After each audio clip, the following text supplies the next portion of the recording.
Shalom saudaraku, berjumpa kembali bersama dengan saya Pendeta Jakob Setio dalam program Sapa Jemaat di Rumah.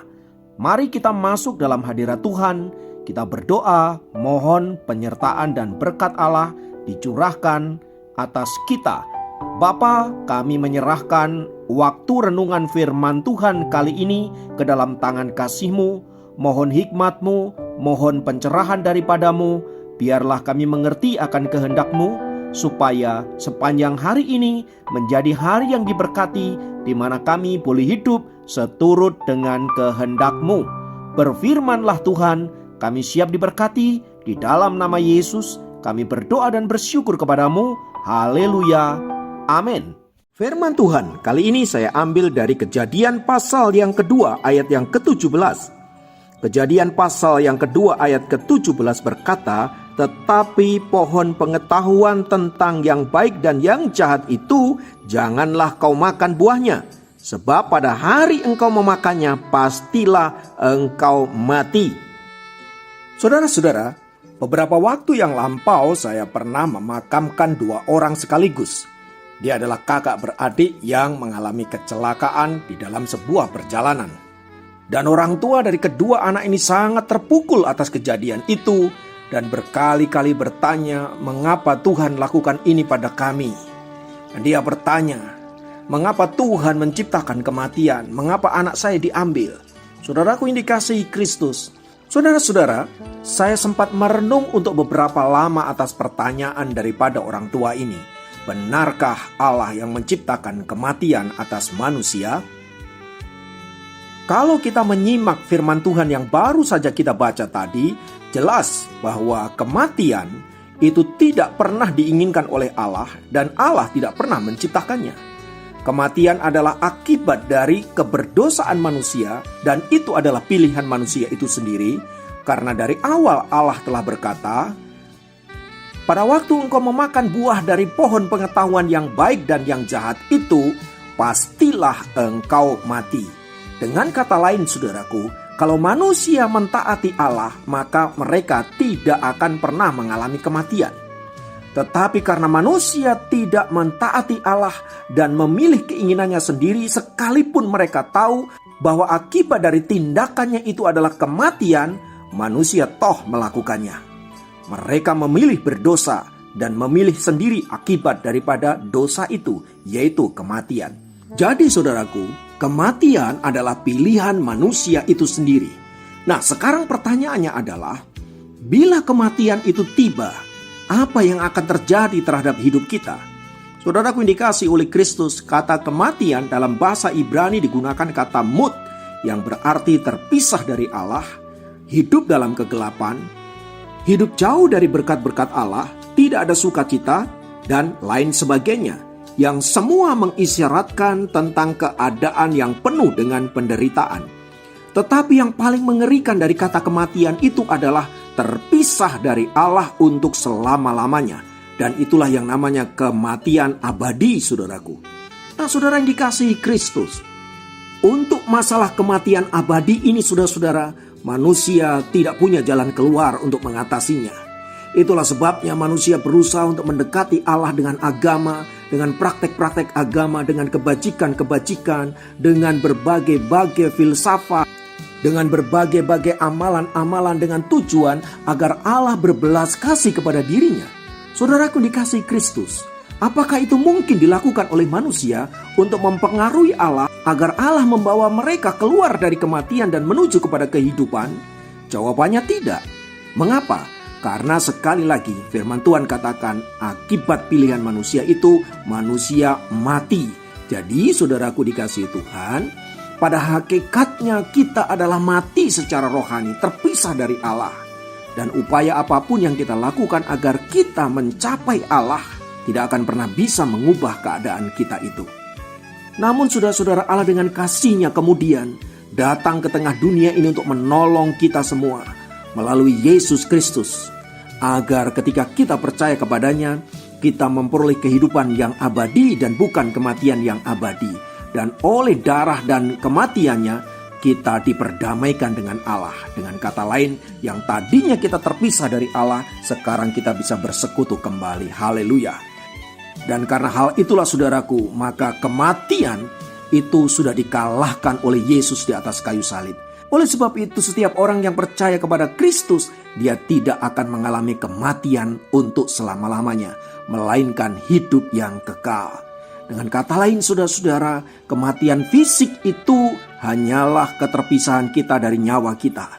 Tetapi sesungguhnya mereka yang percaya kepada Kristus, dia memiliki kehidupan yang kekal abadi. Jadi, saudara-saudara, kata kematian itu mari kita hayati sebagai pintu gerbang menuju kehidupan abadi.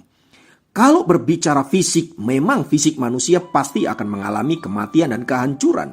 Apapun caranya, saudara-saudara, entah karena kecelakaan, entah karena sakit penyakit, entah karena dibunuh orang dan lain sebagainya. Itu hanyalah cara kita mengalami kematian secara fisik. Tetapi yang terpenting dari semua itu adalah kita memiliki kehidupan abadi bersama Sang Pencipta kita, Tuhan kita, Yesus Kristus. Oleh sebab itu, saudara-saudara, mari kematian tidak lagi menjadi sesuatu yang menakutkan, tetapi menjadi pintu gerbang menuju kehidupan yang abadi. Kalaupun toh kita harus mati meninggalkan tubuh yang fana ini, kita menuju kehidupan yang abadi, kekal selama-lamanya. Di sanalah kita boleh bersuka cita, di sanalah kita boleh menyembah Tuhan untuk selama-lamanya. Haleluya. Jadi saudara-saudara, mari kita menjalani kehidupan ini dengan satu keyakinan bahwa Bahwa ujung perjalanan kita adalah kehidupan, bukan kematian. Dan karena hal itu, maka kita harus menjaga hidup kita sedemikian rupa, menjaga iman kita sedemikian rupa, agar jangan kita salah di dalam memilih kehidupan ini, dan tetap ada di dalam jalan-jalannya Allah, sampai seluruh rencana Allah digenapi di dalam hidup saudara dan saya. Kiranya firman Tuhan ini memberkati. Mari kita masuk dalam doa kita. Bapa, dalam nama Yesus, biarlah firman Tuhan memberkati, menguatkan kami. Dan kalaupun toh kami menghadapi kenyataan bahwa kematian harus kami hadapi, biarlah kami mati di dalam Tuhan, karena kami tahu bahwa Engkau sudah menyelamatkan hidup kami dan janji kehidupan abadi menjadi bagian kami. Terima kasih Tuhan untuk firman-Mu. Biarlah kami tetap setia sampai seluruh rencana Allah digenapi di dalam dan melalui diri kami. Haleluya. Terpujilah nama Tuhan di dalam nama Tuhan Yesus. Haleluya. Amin. Dapat memberkati Anda dimanapun berada. Sampai jumpa dalam program Sapa Jemaat yang lain. Tuhan Yesus memberkati.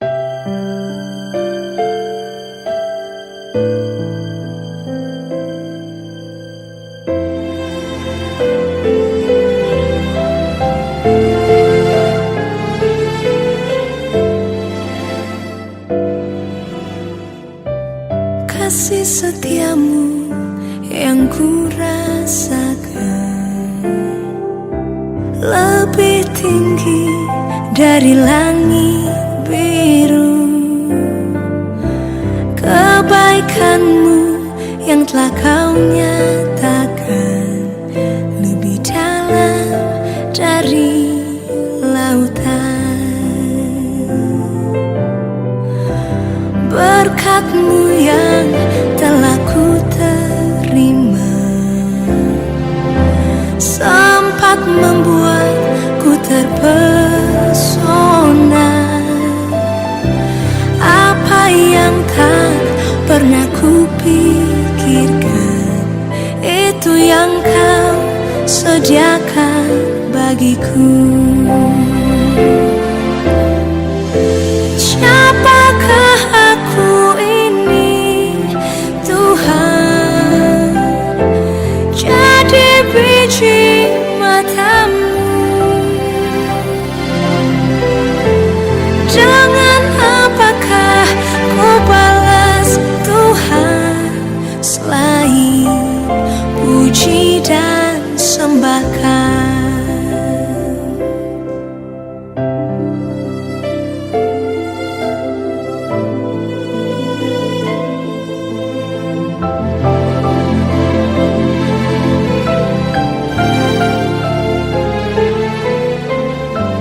Berkat-Mu yang telah ku terima sempat terpesona. Apa yang tak pernah kupikirkan, itu yang kau sediakan bagiku. Siapakah aku ini, Tuhan? Jadi biji matamu.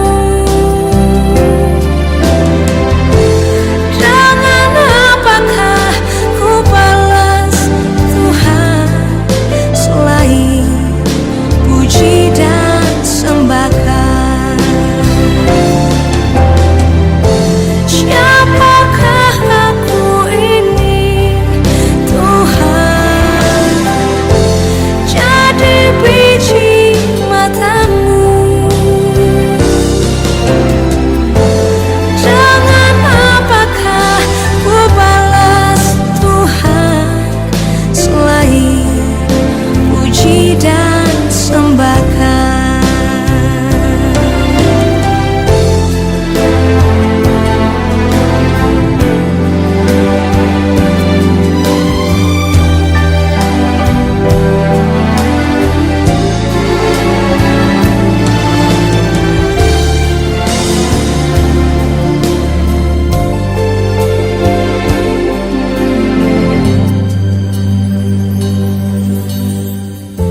Siapakah aku ini, Tuhan?